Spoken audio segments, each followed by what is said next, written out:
Pierre Notte et Benoît Giros. Bienvenue sur Aime la scène. Donc nous sommes à l'Artéphile où vous donnez un nouveau spectacle à partir d'un texte de Denis Lachaud qui s'intitule Jubilé. Un très beau titre. Est-ce que vous pouvez nous expliquer ce que signifie ce verbe jubiler? Oui, bien sûr. Jubiler, c'est la capacité à profiter de l'existence tant qu'elle est là, selon l'état de santé et les rencontres qu'on a pu faire. En l'occurrence, il s'agit d'une rencontre amoureuse, deux individus qui ont 50 ans tous les deux.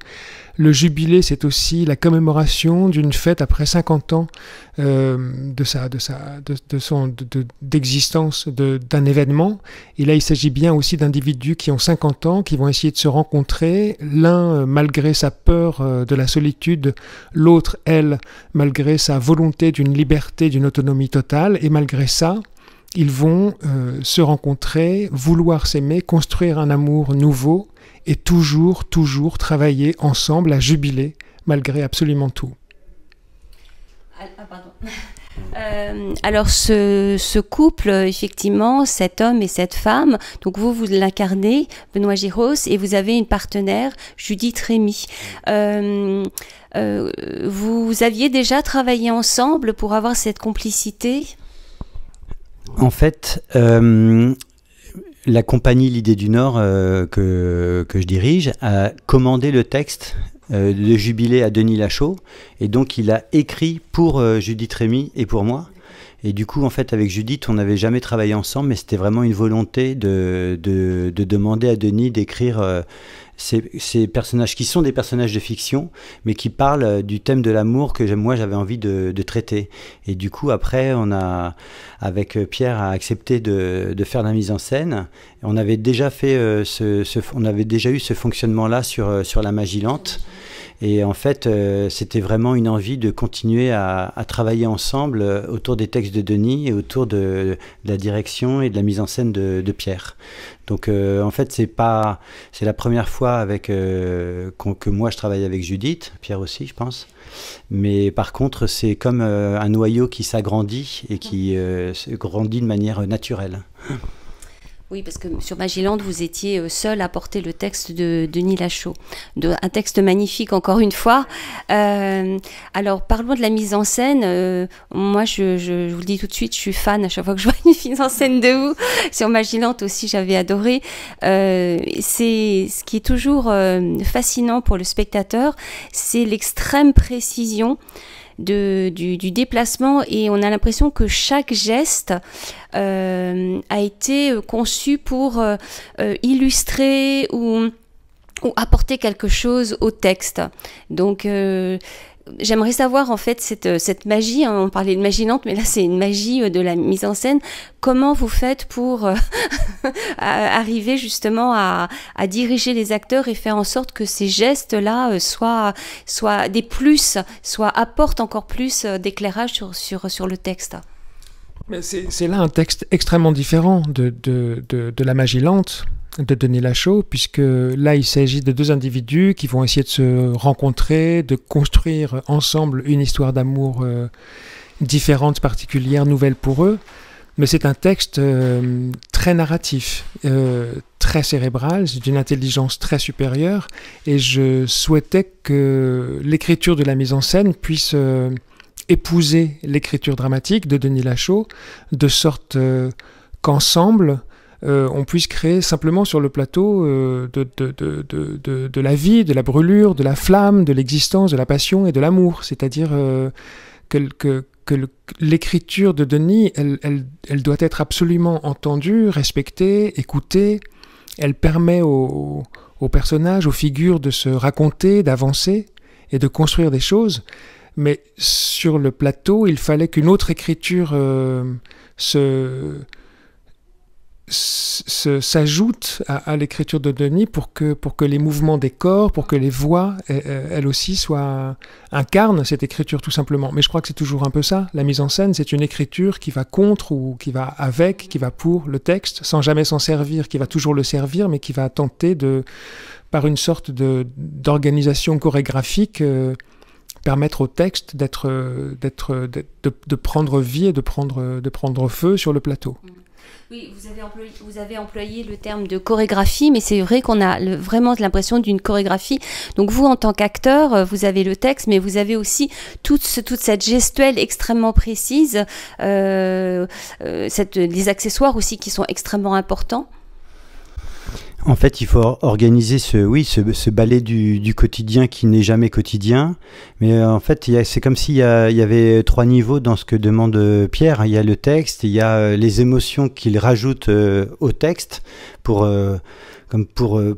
aller chercher des reliefs dans cette écriture qui est de toute la dernière scène, une espèce de chose comme ça qui avance, et que grâce à Pierre, on va dans des pics, dans des abîmes, c'est très très mouvementé. Et puis au-dessus de ça encore, il y a encore la lecture en effet chorégraphique de tous ces objets qui n'arrêtent pas de bouger tant que ces 2 personnes n'ont pas trouvé leur place, ou tant qu'ils se cherchent, et qui accompagnent ça. Donc il y a une espèce de triple mouvement.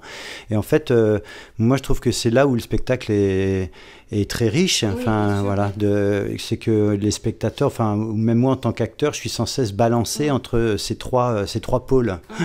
Oui, parce qu'il faut... allez-y, pardon. Non, pardon, je voulais juste ajouter qu'on peut simplement dire aussi que la pièce se déroule sur plusieurs années, plus de 30 ans. Il y a cette rencontre, il y a la fin de leur histoire, elle est présente. Il y a aussi un nombre de lieux très important, mais que les 2 comédiens ne quittent jamais le plateau, qu'il n'y a pas d'effet spectaculaire de lumière qui nous permettrait de comprendre qu'on passe d'un espace à un autre, mais que les comédiens eux-mêmes agitent d'une certaine manière et le temps et l'espace et les mouvements du cœur et les peurs et les inquiétudes, les craintes, et que tout ça vient de leur mouvement, et c'est tout à fait écrit par Denis Lachaud, tout ça, c'est très organisé par lui dans le texte dramatique, et c'est à nouveau organisé dans la mise en scène et la chorégraphie générale avec les 2 interprètes, Benoît et Judith. À certains moments, les didascalies sont lues. Est-ce que c'était une volonté de Denis Lachaud, ou est-ce que c'est vous qui avez fait... Non, il fallait que ce soit lu, que ce soit dit. C'est tout à fait le projet de Denis Lachaud. Comme avec La Magie lente, il n'était pas question une seconde de toucher un mot, une phrase de Denis, parce qu'on l'admire, on l'aime, on le respecte. On trouve que c'est un auteur majeur qui doit être joué tout le temps et partout. La Magie lente comme Jubilé et d'autres textes. Et en fait, on est très très respectueux du texte. Toujours, on travaille avec lui. C'est-à-dire qu'on a fait plusieurs lectures avec lui du texte, ces voix off qui sont présentes, qui ne sont pas tout à fait des didascalies, mais plutôt des sortes d'apartés littéraires. On y tenait beaucoup, et il y tient lui aussi, mais que lui y tienne, c'est une chose, mais nous, on y tient énormément parce qu'on est très attachés au texte de Denis. Donc il y a ces moments-là qui nous permettent aussi de respirer dans une action incessante sur le plateau. Vous, en tant qu'acteur, donc là vous partagez le plateau avec Judith Rémy, vous êtes un couple sur scène, et avec toutes ces hésitations, ces incertitudes, ces espérances. Donc est-ce que vous disiez que vous n'aviez jamais travaillé avec elle? Est-ce que cette complicité a été facile à obtenir? Oui, elle existe. Moi, on se connaissait avant le projet. Donc après, c'est aussi une volonté de faire ça avec elle, parce que justement, il y a cette communication entre nous, cette entente. Donc voilà, il y a aucun. Oui, c'est la base du projet aussi, de faire une chose tous les 2. Et j'ai lu que Denis Lachaud, au tout début, avait voulu écrire une comédie. Est-ce que le fait, enfin, de l'expérience du plateau, finalement, a changé un peu les choses? Mais vous savez, Tchekhov aussi pensait écrire des comédies, et il comprenait pas. Il pensait écrire des comédies de boulevard. Donc, mais Denis, c'est un peu la même chose. Ce sont des auteurs graves, trop intelligents pour écrire des choses légères. Et je crois que c'est impossible. La comédie, elle est plutôt du côté de la légèreté. La comédie de Denis Lachaud, elle est du côté de la gravité. Je crois que c'est extrêmement drôle, c'est grinçant.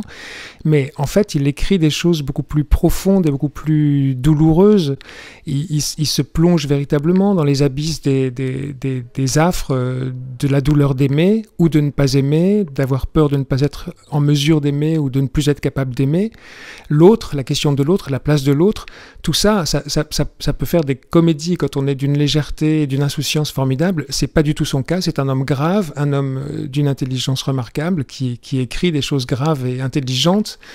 Et elles sont drôles aussi. Je crois qu'il y a des moments extrêmement savoureux. Mais ça n'est pas... si c'est une comédie, c'est pas seulement ça, en tout cas. C'est une étude, toi. Oui, je pense que c'est plutôt une étude. Une étude, oui, c'est ça. Juste une enquête, une étude, oui. Bon, bien, j'ai dit ça, c'est bien. C'est ça. Juste peut-être pour finir, et en vous remerciant encore de votre présence.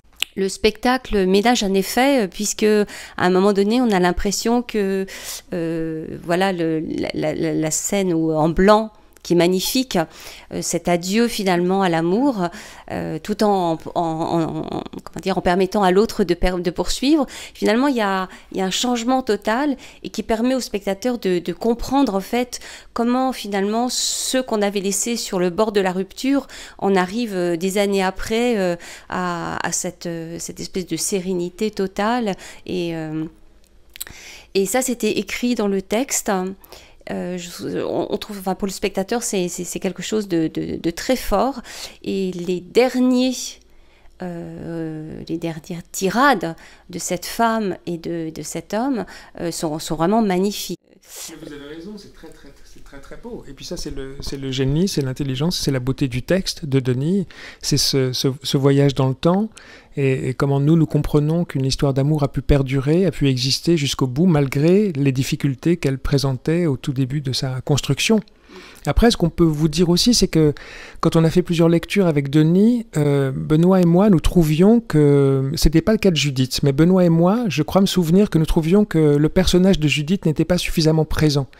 Et Benoît en est convenu, Denis Lachaud en est convenu, et il a recomposé autour du personnage de Judith une autre présence, Et le personnage de Judith, le personnage de Stéphanie, a pris une ampleur, je trouve, tout à fait remarquable. Et dans cette scène particulièrement, Judith est déchirante.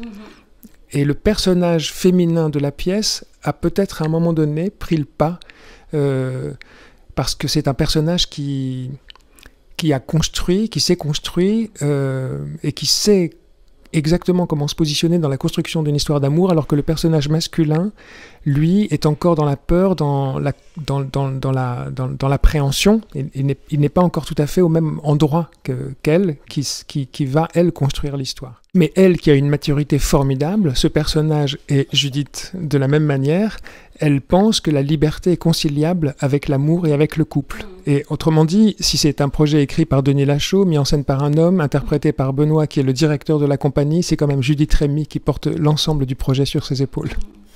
Et ça résonne d'autant plus, ça résonne d'autant plus avec voilà, cette importance de quête de la liberté aussi pour certaines femmes, de s'émanciper de pressions diverses et malheureuses parfois. Je vais vous remercier énormément, Benoît Giros et puis Pierre Notte, de cet entretien pour Aime la Seine. C'était la première aujourd'hui, donc on vous souhaite vraiment un bel Avignon. Un bel Avignon, voilà. À vous aussi. Merci beaucoup. On souhaite un bel Avignon à tout le monde, qu'il soit le plus long possible. Voilà, c'est un plaisir de retrouver les artistes et les théâtres.